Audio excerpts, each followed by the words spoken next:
Hi, ನಾನು ನಿಮ್ಮ ಸುನೀತಾ. ಇವತ್ತೊಂದು ಹಾಲು ಕೋವಾ ರೆಸಿಪಿಯನ್ನು ನಿಮ್ಮ ಜೊತೆ ಶೇರ್ ಮಾಡ್ತಾ ಇದ್ದೀನಿ ರೀ.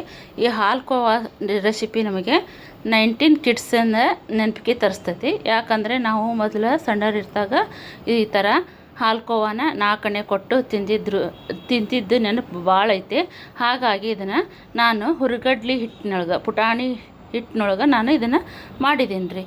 ಇದನ್ನು ಮಾಡೋದು ತುಂಬ ಸುಲಭ ಐತ್ರಿ. ಹಾಗೆ ಇದು ತುಂಬ ರುಚಿಕರನೂ ಕೂಡ ಹೌದು.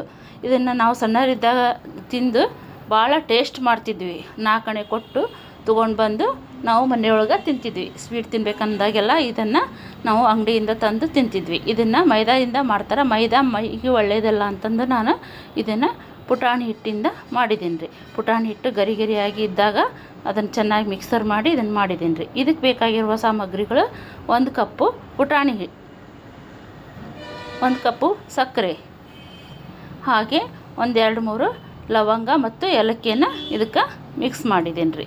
ಮಿಕ್ಸ್ ಮಾಡಿ ನಾನು ಇದನ್ನೇನು ಮಾಡಿದ್ದೀನಿ ಅಂದರೆ ಸಣ್ಣಗೆ ಗ್ರೈಂಡ್ ಮಾಡ್ಕೊಂಡು ತಂದಿದ್ದೀನಿ ರೀ. ಸಣ್ಣಗೆ ಫೈನ್ ಪೇಸ್ಟ್ ಮಾಡಿದರೆ ಇದು ಚೆನ್ನಾಗಿ ಆಗುತ್ತೆ. ಇದಕ್ಕೆ ನಾನು ಏನು ಮಾಡಿದ್ದೀನಿ ರೀ ಅಂದರೆ ಮುಂದೆ 1/4 ಕಪ್ನಷ್ಟು ತುಪ್ಪ ಸೇರಿಸ್ಕೊಂಡಿದ್ದೀನಿ ರೀ. ತುಪ್ಪ ನಾನು ಮೊದಲೇ ಏನು ಮಾಡಿದ್ದೀನಿ, ಪ್ರೀ ಹೀಟ್ ಮಾಡಿದ್ದೀನಿ ರೀ. ತುಪ್ಪ ಕರಗೋಷ್ಟು ಮಾತ್ರ ಬಿಸಿ ಮಾಡಬೇಕು.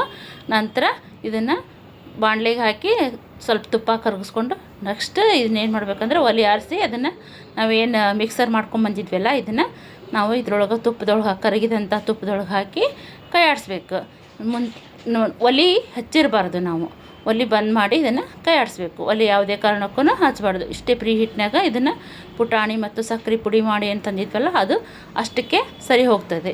ಇದು ಸ್ವಲ್ಪ ಎಲ್ಲ ಚೆನ್ನಾಗಿ ಮಿಕ್ಸ್ ಮಾಡಿದ ಮೇಲೆ ಇದಕ್ಕೇನು ಮಾಡ್ಬೇಕಂತಂದ್ರೆ ನಾವು ಒಂದು ತಾಟಿಗೆ ಸ್ವಲ್ಪ ತುಪ್ಪ ಹಚ್ಚಿ ಇದನ್ನು ಚೆನ್ನಾಗಿ ಹೊಂದ್ಕೊಂಡಂಗೆ ಅದನ್ನು ಬೈಂಡ್ ಮಾಡಬೇಕು. ತಾಟಿನೊಳಗೆ ಹಾಕಿ ಚೆನ್ನಾಗಿ ರೌಂಡ್ ನಿಮ್ಗೆ ಯಾವ ಶೇಪ್ ಬೇಕೋ ಆ ಶೇಪ್ನಾಗ ಒಂದು ತಾಟಿನೊಳಗೆ ಹಾಕಿ ಇದನ್ನು ಚೆನ್ನಾಗಿ ಅದನ್ನೆಲ್ಲ ತೀಡಿ ಚೆನ್ನಾಗಿ ಹೊಂದ್ಕೊಂಡಂಗೆ ಹಾಕಿ ಮಾಡಬೇಕು. ಇದನ್ನೇನು ನಾವು ಪುಡಿ ಮಾಡಿ ತಂದು ತುಪ್ಪದಾಗ ಏನು ಮಿಕ್ಸ್ ಮಾಡಿದ್ವಲ್ಲ ಅದನ್ನೆಲ್ಲ ತಂದು ತಾಟಿನೊಳಗೆ ಚೆನ್ನಾಗಿ ಬೈಂಡ್ ಆದಮೇಲೆ ಚೆನ್ನಾಗಿ ಇದನ್ನು ತೀಡಬೇಕು. ತಾಟಿನೊಳಗೆ ತೀಡಿ ನಮಗೆ ಯಾವ ಶೇಪ್ ಬೇಕಲ್ಲ ಆ ಶೇಪ್ನಾಗ ಇದನ್ನು ಕೊರ್ಕೋಬೇಕು. ಅದು ಸ್ಕ್ವೇರ್ ಶೇಪ್ನಾಗೆ ಇರ್ತಿದ್ವಿ. ನಾವು ಹಾಲು ಕೋವಾ ತಂದು ತಿಂತಿದ್ವಲ್ಲ ಅದು ಸ್ಕ್ವೇರ್ ಶೇಪ್ನಾಗ ಇರ್ತಿದ್ವು.